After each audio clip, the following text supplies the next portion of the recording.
This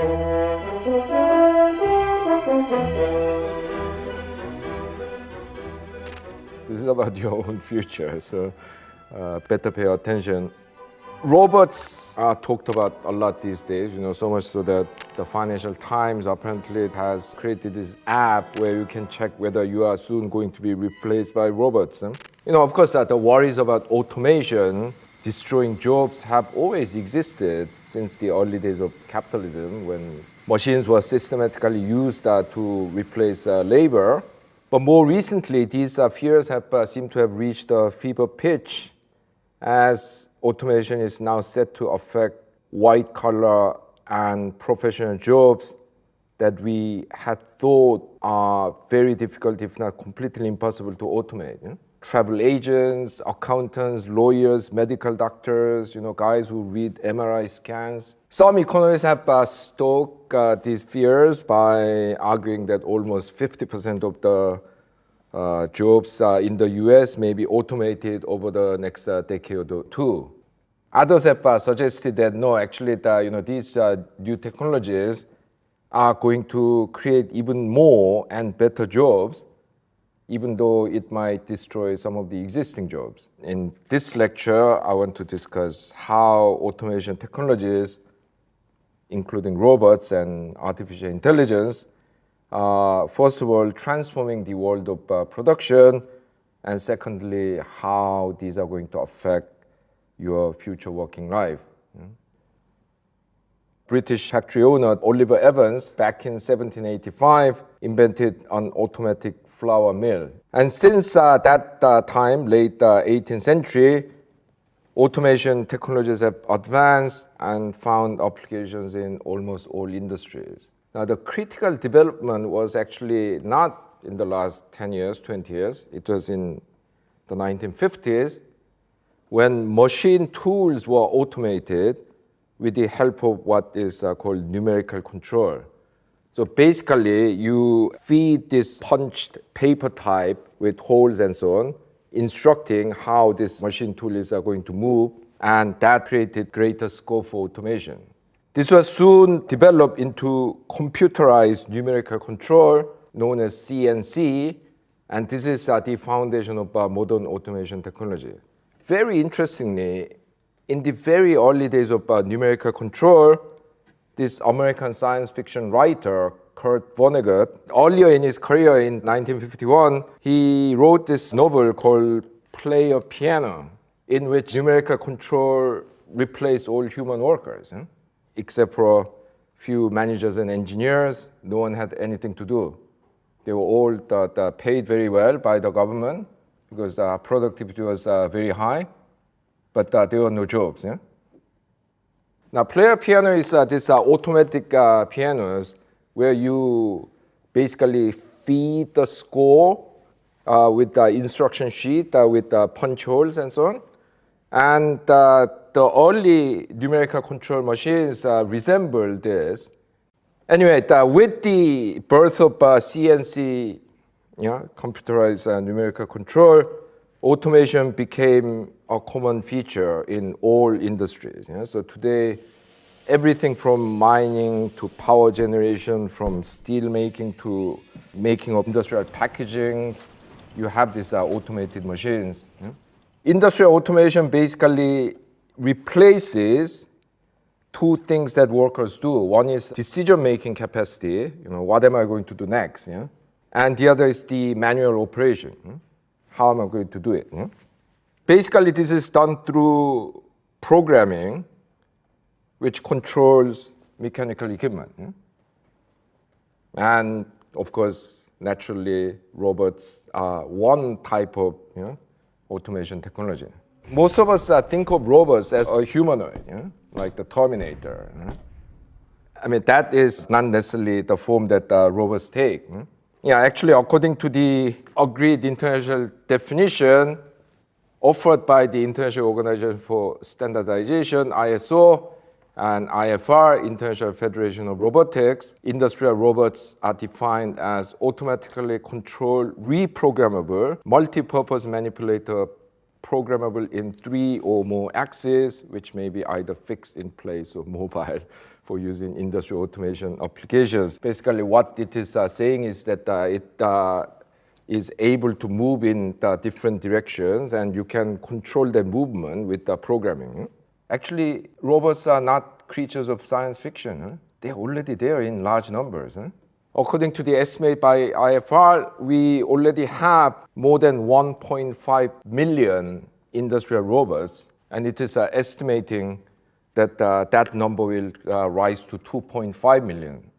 But we also have service robots, so robots that are cleaning windows in high-rise buildings, or robots that go into coal mine to do rescue operation.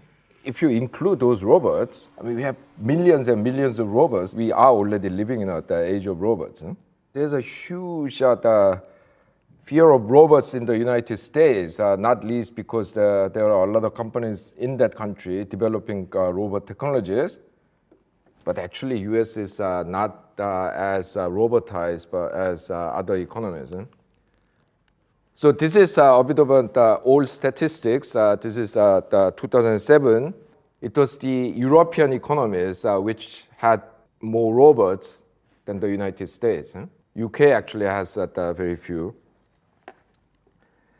After the financial crisis, the East Asian countries made a huge progress in introducing robots. So now it's the Asian countries which are leading the world in robot use. South Korea has a robot density which is more than 7 times the world average and 3 times the US number. The US has caught up with some European countries like Italy and Spain, but it's still relatively less robotized than East Asian countries or Northern European countries like Germany, Sweden, and Denmark. The sector which uses most robots is actually the automobile sector, by far. So basically, when you look at automobile factories today, I mean, the workers are basically working with robots. So that's the kind of current state of the world as far as robot technologies are concerned.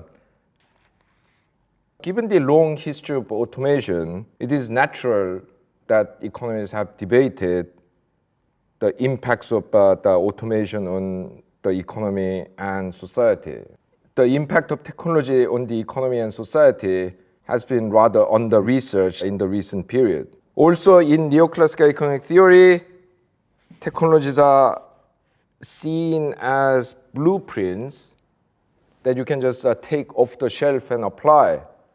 Now, people who have done research on the use of technologies in actual production process have produced vast amount of results that say that you can't just impose some technology and use it like that. I mean, you need a whole process of adaptation and learning and the acquisition of the abilities to use and improve the imported technology, which is known as technological capabilities.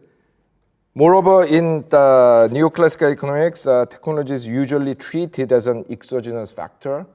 It's something that develops outside the economic system, independently of economic decisions. This is how technology is conceptualized in the standard solo growth model. Now, of course, more recently, there have developed within the neoclassical tradition endogenous growth theory, in which technology is affected by decisions within the economic sector. It's just assumed that you invest in R&D, you have better technology. So there's no understanding how complex and heterogeneous the processes of technological development is across different sectors, across different countries. It requires the very lengthy process of investment, adaptation, learning, accumulation of capabilities. And all these complexities are very poorly captured even in endogenous growth theory. There are many other schools of economics which have done very important works on the impact of technology on economy and society. I would highlight the two main points of debate. The first was the worry about what Keynes called technological unemployment. If you use more machines, this will lead to redundancy of people. This will create unemployment. We discussed the so-called Luddites in our lecture on globalization, these early 19th century British textile artisans who thought they could bring their jobs back by destroying the machines that had replaced them. Of course, many economists, including Keynes himself, was in the long run optimistic. He said, this is not necessarily a bad thing. It might create short-term technological unemployment, but in the long run, it will increase our productive capacity. And Keynes predicted that by about this time, his grandchildren's time, everyone in the rich world will be working 15 hours a week. I mean, worrying about the technological unemployment doesn't necessarily mean a bleak view of the future, but there is a issue that automation will create more unemployment, creating misery, increasing inequality, and we need to reckon with these issues. The second concern of these non-neoclassical economists was that machines would lead to the dehumanization of workers. Okay, I mean, sometimes you can completely automate something and get rid of all the workers, but usually workers have to work with machines. And with automation, workers tend to do repetitive work at the pace set by the machines, not by themselves. And this made people worry that might reduce human workers to basically living cogwheels in a bigger machine. And this idea was brilliantly expressed in this 1936 movie, Modern Times, in which Charlie Chaplin plays the role of a factory worker who has a mental breakdown and runs amok because of the stress of working in a repetitive machine-paced job. Adam Smith really lived before the age of automation, but he was already witnessing that factories were now using this fine division of labor. His famous pin-making factory example. If one person makes a pin, at most he can make 20 pins a day. If you divide the process into 10, 12 different steps and make workers specialize in each step, you can produce that 4,000, 5,000 pins a day.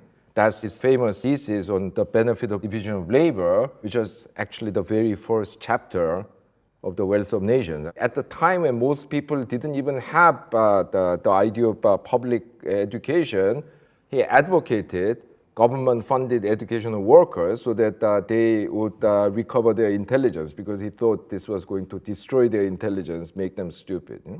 This debate was one of the major concerns of economists in the 19th century. If you look at the evidence, however, at least it's very difficult to find any evidence that the introduction of automation technologies during the so-called second industrial revolution in the late 19th and early 20th century produced large-scale technological unemployment. So I think Keynes was right, and I'm of the same view. In the long run, we will find employment for everyone, even with increased degree of automation. But anything more than a few weeks in unemployment is a major misery. A number of economists have claimed that automation technologies and robots will generate major and possibly permanent technological unemployment. At the other side, there are critics who say, oh, that's an alarmist view. Jobs are not simply going to disappear, but they are going to get reconfigured.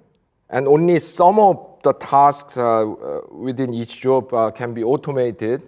So workers will do different things, but it is very unusual that machines can completely replace them. So for example, the OECD has commissioned this study trying to figure out how much of each job is subject to automation, and it has basically concluded that a relatively low share of jobs, on average, about 9% are at the high risk of being automated. So in this study, the definition of being at the high risk of automation is that more than 70% of the tasks contained in the job can be automated. It estimates between 18 and 35% of jobs will not disappear, but will see radical changes in their nature, because these are jobs of which between 50 and 70% of the tasks can be automated. Other jobs are at the low risk of automation, because less than half of the tasks can be automated. And you will also see that different countries have different threat from automation, if you like. Despite using lots of robots, I think Koreans are estimated to be at the lowest risk of being replaced by machines. Slovakians are at the highest risk. Now, of course, all these estimates are very, debatable.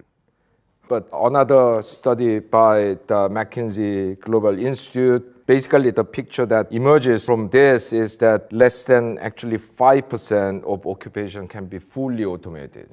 Now, whatever the exact estimates of these possibilities of automation are, the technological possibilities for automation are only part of the story. First of all, the fact that something can be automated doesn't necessarily mean that it will be automated. The issue is that these automated machines and robots, they are very expensive, and they have a very high degree of asset specificity. This concept was invented by Oliver Williamson, the new institutionalist economist who won the 2009 Nobel Economics Prize. This means that basically this asset has very few alternative uses. So you build a steel mill, demand for steel goes down, and demand for, say, microchips go up. But you cannot remold this steel factory into a microchip producing factory. It has been made dedicated, specific to the task of producing steel. The range of things that you can reprogram robots to do are rather limited. So when you are buying this robot, you are actually committing yourself quite a lot to a particular production plan. So these are robot technologies that therefore tend not to be adopted very enthusiastically when demand prospect is uncertain. So actually this is one reason why the investment in robots that fell quite significantly in the immediate aftermath of the 2008 financial crisis.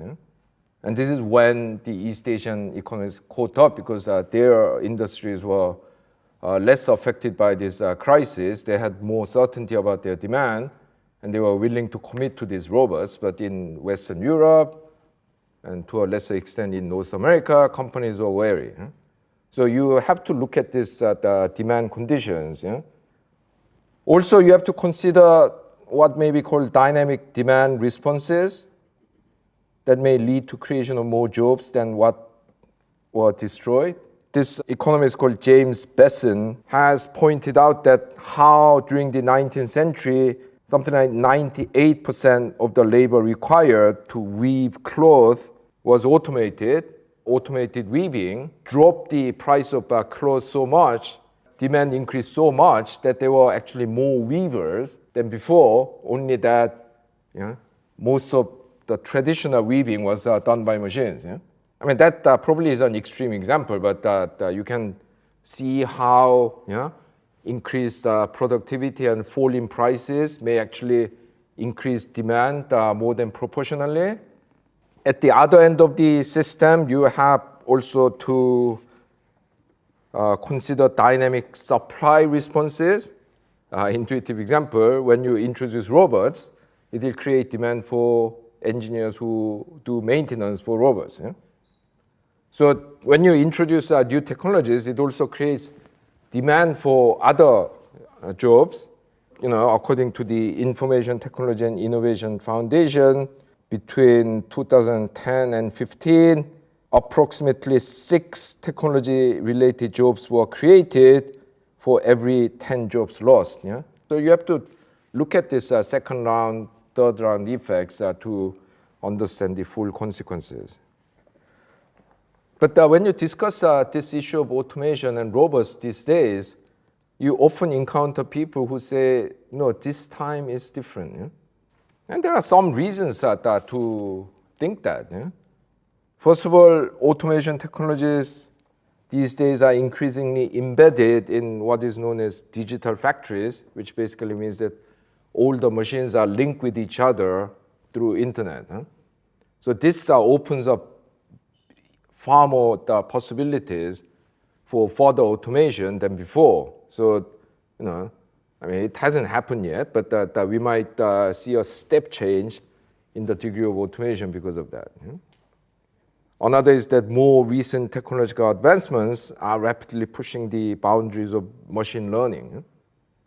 So far we have thought that what the specialist economists call learning in production, namely workers engaging in jobs, learning about the technologies, understanding those technologies better, and being able to make improvements, is a distinctive human capability that cannot be replicated by machines. But these days, machines are increasingly programmed to simulate this human learning. They now have increased abilities to collect and analyze data, recognize patterns, even interact with humans. They say that in some areas, like image recognition, machines are already apparently better than humans. So far, robots were basically mechanical arms with a program. Yeah? So it was lifting things, drilling things, shifting things. Now we have robot brain. Yeah? We have artificial brain which can replace human brains. Yeah? So that may bring about qualitative change in relation to the impact of technology on jobs. If you look at this quote from Mr. Pichai, the CEO of Google, basically machine learning is now changing the world. Yeah? Having said that, there are still uncertainties. According to a recent report to the United States National Science and Technology Council, it's highly unlikely that we are going to have a machine brain comparable to human ones within the next 20 years. Eh? They are not saying that it's never going to happen, and it will happen, I'm sure. But some of these talks are a bit premature. Eh? The interesting thing is that robots find difficult things easy and easy things difficult. Eh? So this is known as Morawiec's paradox. He's an Austrian engineer who made important contributions to robotics. In terms of logic and intelligence, actually it's very easy to make intelligent robots. Eh? But when it comes to perception and mobility, it's difficult even to make a robot that can outcompete a baby. The joke is that if you want to beat Magnus Carlsen, the world chess champion, you choose a computer. But if you wanted to clean the chess pieces after the game, you will have to employ a human. Yeah? No one has yet made a robot that can clean chess pieces. Yeah? So this is a new development. Yeah? Because so far it was the arm that machines are replacing. Now they are trying to replace brains. And now people who have high income and high status because they use brains rather than arms are under threat. Yeah? This time around, these changes are going to affect people who actually write about these things, who have disproportionate influence on how public opinion is formed, how policies are formed. There are far more noises than when automation was mainly threatening blue-collar workers in Michigan and Birmingham. Yeah? The process of technological change, like all other economic processes indeed, has a very important political dimension. Yeah? Technology is not independent of politics. Yeah? Karl Marx, in his book, The Poverty of Philosophy, famously observed that after each new strike of any importance, there appeared a new machine. Well, basically, to the capitalists, human workers are trouble. They have their own mind, they have free will, they can get organized, they will go on a strike. So if they can get away with it, they want to get rid of all human workers. Of course, that is technologically impossible, at least yet. But there is a very important dimension of class conflict in the development of automation technologies.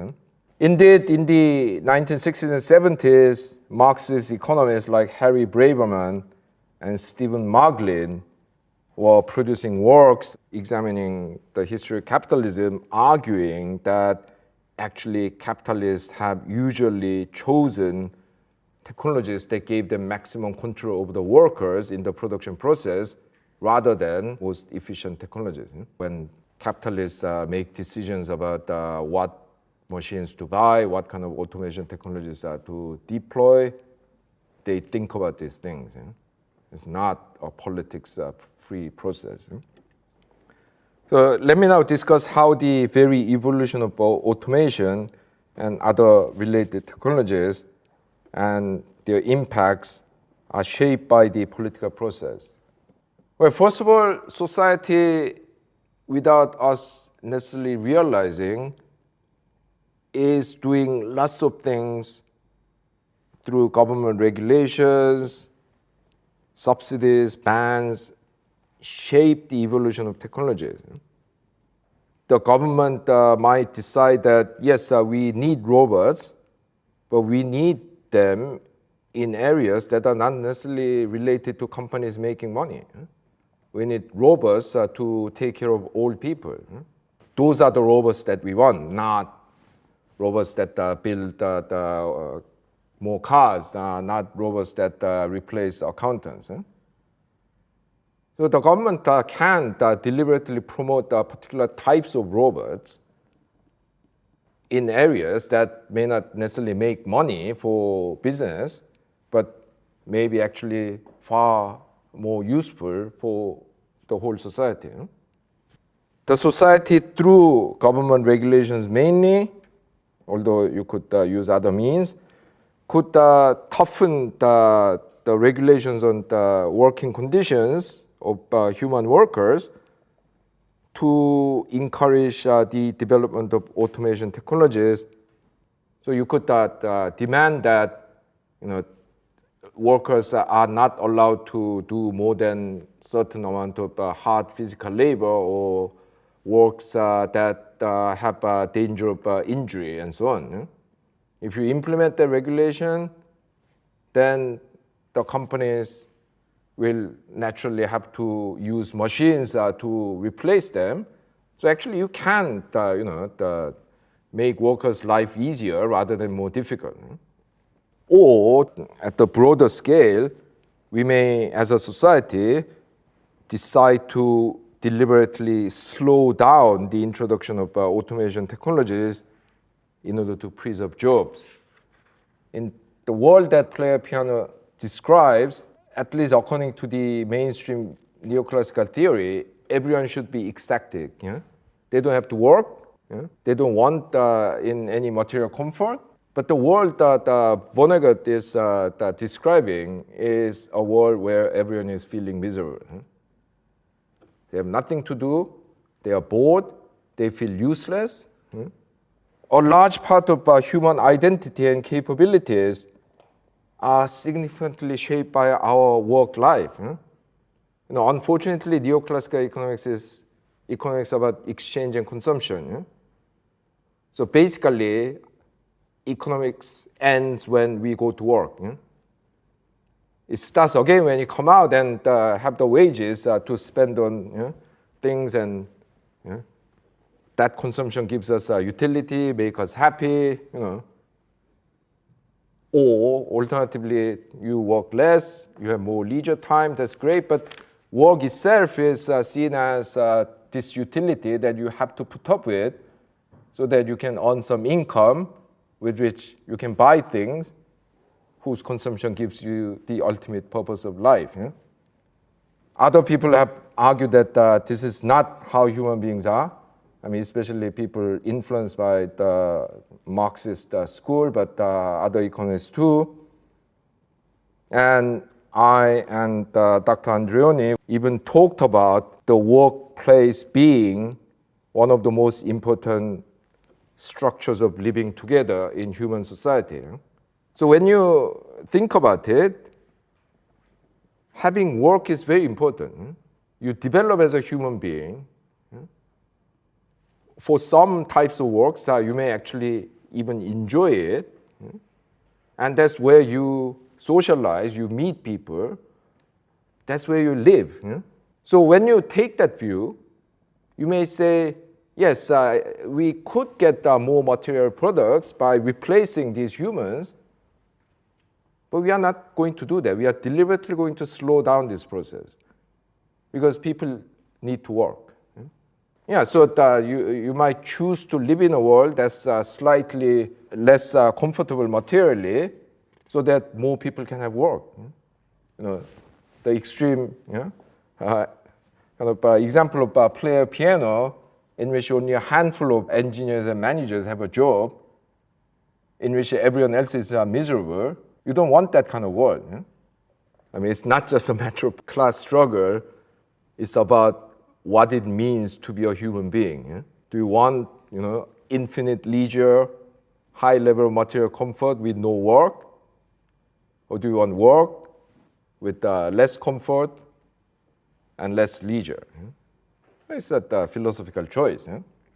The second political aspect of automation is that depending on what the government does in terms of worker training and retraining, the same technological changes may generate different levels of technological unemployment.